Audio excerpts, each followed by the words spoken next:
कांग्रेस के वरिष्ठ नेता महेंद्र कर्मा को छत्तीसगढ़ में नक्सलियों के खिलाफ आंदोलन का प्रणेता कहा जाता है। भाजपा की रमन सिंह सरकार ने जब सलवा जुडुम आंदोलन की शुरुआत की तो महेंद्र कर्मा को ही उनका नेता माना गया। कर्मा तभी से नक्सलियों के निशाने पर थे जब से उन्होंने नक्सलियों के खिलाफ सलवा जुडुम की बस्तर जिले में शुरुआत की थी। छत्तीसगढ़ विधानसभा में 2003 से 2008 के बीच नेता प्रतिपक्ष रहे महेंद्र कर्मा ने अपने परिवार के दर्जनों लोगों को नक्सली हमले में खोया। 8 नवंबर 2008 को हुए एक नक्सली हमले में वो बाल बाल बच गए थे। हमला दंतेवाड़ा में उनके काफिले में उस समय हुआ जब वे अपने घर से जिला मुख्यालय जा रहे थे। इससे पूर्व भी नक्सली 4 बार कर्मा पर प्राणघात हमला कर चुके हैं, जिनमें वे बच गए। आइए आपको सुनाते हैं शनिवार को हुए नक्सली हमले से पहले महेंद्र कर्मा ने नक्सली आंदोलन पर क्या कुछ कहा। अपन नक्सलियों के लाइफ टाइम में हिट लिस्ट में है, इसमें कोई नई बात नहीं है। उनको जब भी जहां कहीं भी ऐसे मौके अवसर मिलेंगे वो लोग हिट करने का प्रयास करेंगे और उन लोग का एक मैन टारगेट हो। और मेरे लिए ये कोई आश्चर्य वाली घटना नहीं है। मेरा एक क्लियर स्टैंड है और मैं अपने स्टैंड में आज भी कायम हूं और जब तक हूं तब तक मेरा अपना स्टैंड है नक्सलियों के खिलाफत का। मैं नक्सलियों के विरोध हूं। लेकिन शनिवार को उन पर किए गए 5वें हमले में वो बच नहीं पाए। शनिवार को हुए हमले में नक्सलियों ने पहले नेताओं के सुरक्षा कर्मियों की गोलियां खत्म होने का इंतजार किया, उसके बाद नेताओं को सरेंडर कराया और तब कर्मा की पहचान करने के बाद 100 से 150 नक्सलियों ने उन्हें घेर लिया और गोलियों से छलनी कर डाला, जिससे मौके पर ही उनकी मौत हो गई। आपको बता दें महेंद्र कर्मा 4 बार विधानसभा के सदस्य रहे। इसके अलावा वे 1996 में लोकसभा के भी सदस्य रहे। हवाला कांड के बाद जब माधवराव सिंधिया ने कांग्रेस से इस्तीफा देकर मध्य प्रदेश विकास कांग्रेस की स्थापना की तो महेंद्र कर्मा उनके साथ चले गए। बाद में वे कांग्रेस में लौट आए। वे 2000 से 2004 के बीच अजीत जोगी सरकार में उद्योग एवं वाणिज्य मंत्री भी रहे। फिलहाल कर्मा छत्तीसगढ़ कांग्रेस के वरिष्ठ नेताओं में से एक थे और कांग्रेस की तरफ से मुख्यमंत्री पद के सबसे प्रबल दावेदार भी। लेकिन दुर्भाग्यवश छत्तीसगढ़ कांग्रेस और आदिवासियों के ये प्रिय नेता अब उनके बीच नहीं है। ब्यूरो रिपोर्ट के न्यूज। इसी खबर पर हम बने रहेंगे, लेकिन यहाँ पर रुकेंगे एक छोटे से ब्रेक के लिए।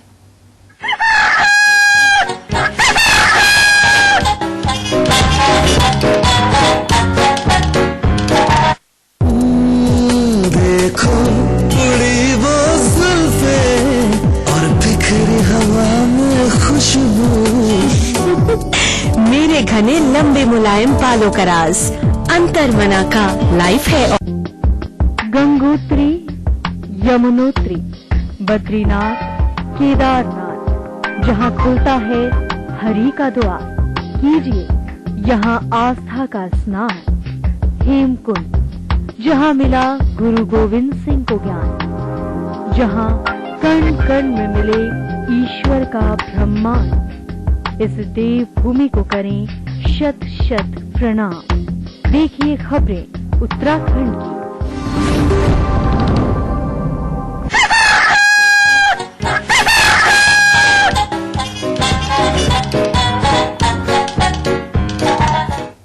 ब्रेक के बाद के मॉर्निंग में आपका स्वागत है और अब एक नजर डाल लेते हैं आज के अखबारों पर।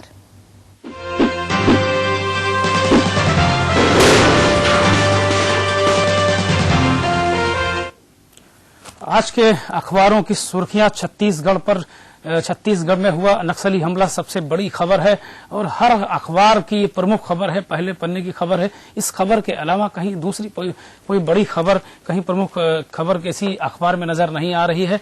और छत्तीसगढ़ में जबरदस्त हमला हुआ है कांग्रेस की परिवर्तन यात्रा में, लगातार आपको हम बता रहे हैं। तो इस खबर में दैनिक जागरण की बात करें तो दैनिक जागरण ने इसे लीड बनाया है और साथ में कई और खबरें दी हैं।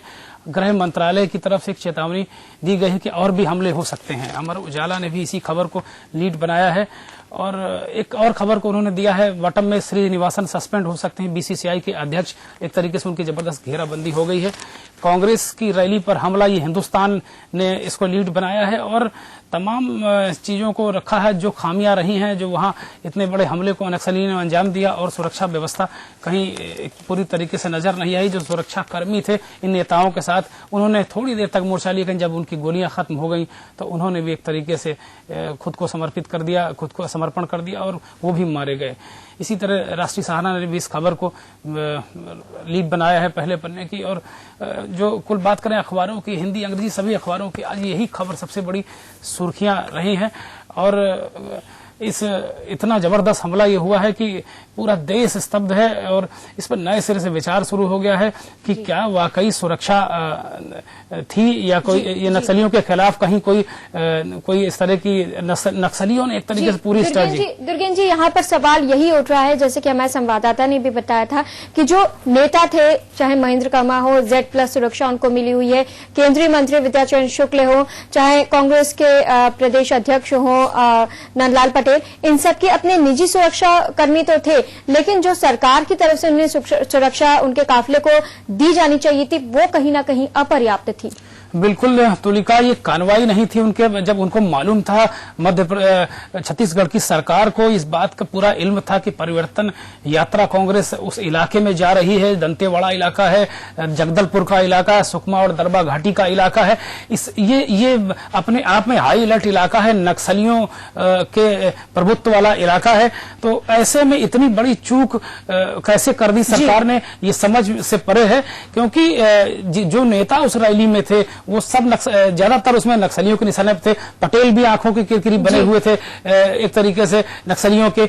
और कर्मा की बात हम कर रहे थे तो उनके जैसा जाबाज नेता जो लगातार इस बात को जान रहा था कि उन पर कभी भी कुछ हो सकता है, लगातार वो जाबाज नेता नक्सलियों के खिलाफ 4 बार उन पर हमला हो चुका था, 5वीं बार नक्सली सफल पाए। बिल्कुल 5वीं बार वो उस हमले में नहीं बच पाए। लेकिन अब जो खबरें आई हैं उस जाबाज नेता की, एक देखिए कि किस तरह वो इस नक्सलियों के खिलाफ लड़ रहे थे और उन्होंने परिवार के तमाम लोगों को खोया, तमाम दुश्वारियां की। और अभी जो हम सुन रहे थे कि ठीक जो उनके मारे जाने से ठीक पहले जो उनका आखिरी बयान है, जो प्रेस और इलेक्ट्रॉनिक मीडिया को दिया, उनका आखिरी बयान है, उसमें वो साफ कर रहे हैं कि वो लाइफ टाइम हिट लिस्ट में है नक्सलियों के निशाने पर। वो मान रहे थे कि कहीं ना कहीं उन पर ये एक दिन होने वाला है। जो खबरें आई हैं उससे ये पता चला है कि जब उनको नक्सलियों ने पूरी तरीके से घेर लिया तो उन्होंने आत्मसमर्पण कर दिया। ये भी कहा कि नहीं, अगर मैं ही आपके निशाने पर हूं, टारगेट पे हूं, तो ठीक है,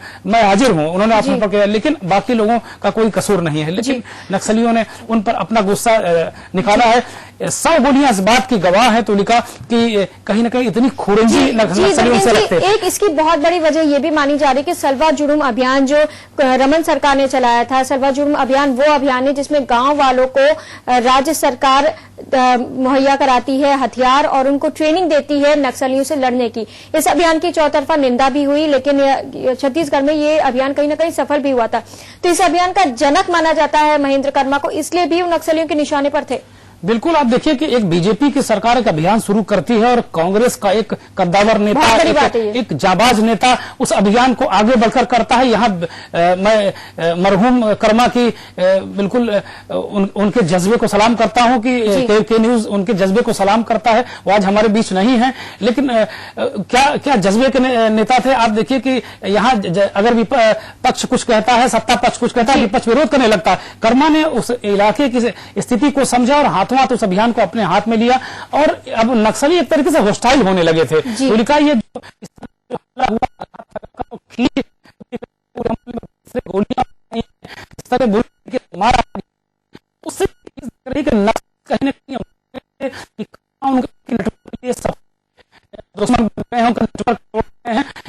कुमार पटेल और दिनेश पटेल कर्मा के साथ साथ मिलाकर अगर ये तीनों एक तिगड़ी बन गई तो मुश्किल नेटवर्क लगा था। जी संदेश दिया कि नक्सलियों ने दिया जो उनके खिलाफ आएगा उसका कर्मा होगा। लेकिन कांग्रेसियों वहां छत्तीसगढ़ के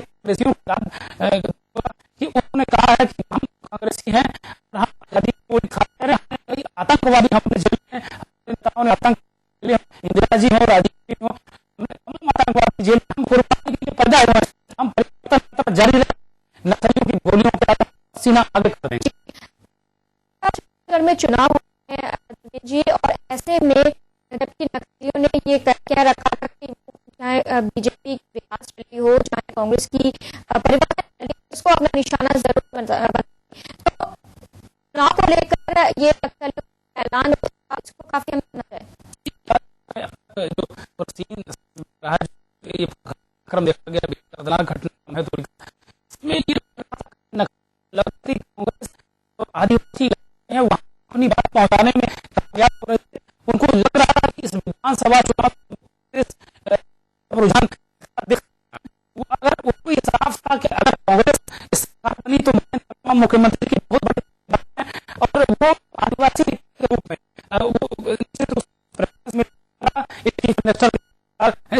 विधायक हैं, नक्सलियों की करने वाली है एक तरीके से वो उनका नेटवर्क बस करता है, क्योंकि महेंद्र कर्मा का कि वो कदम पर जानते थे कि नक्सलियों का कोई नेटवर्क जानते थे और उनके खिलाफ अभियान तो इसकी घोषणा हो रहे थे, और उन्होंने और पूरे अभियान जो उनको करके दिया। लेकिन गौर करने वाली है कि लगातार बीजेपी सरकार वो उसका जो रवैया रहा है के प्रति नाम रहा है, कि अभियान नहीं चले जिस तरह से जैसे हमला हमला है कांग्रेस के भी छत्तीसगढ़ में उन पर हमला किया गया है, जिसमें कई बड़े नामों की मौत भी हो गई। चुनाव पर इसका चुनावी प्रक्रिया है, मुझे लगता है कि चुनाव पर चुनाव तो होंगे जिसमें फिर ये माहौल अलग बनेगा। ये चुनाव प्रक्रिया में ये पूरी इलाकों में पड़ेगा, नक्सलियों होगा, आदिवासी इलाके हैं जो भारत के इलाके हैं, वहाँ लोग कांग्रेस के साथ खड़े होना मुश्किल अपने को समझेंगे, लगेगा कि नहीं जितना बड़ा छत्तीसगढ़ का चुनाव होगा, इसमें कोई संदेह नहीं जी।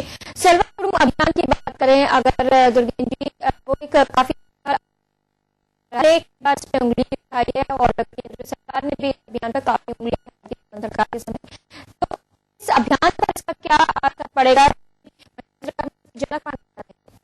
जब कोई चीज को खड़ा करता है सरकार है, तमाम ये कोई इस तरह की बात नहीं, नियम तो कौन करे कि बड़ा विचार को झटका लगता है, एक आंदोलन के खिलाफ उसको झटका लगा, उसकी अगर उस आंदोलन की कोशिश पूरे आंदोलन की हत्या की हत्या एक तरीके से उस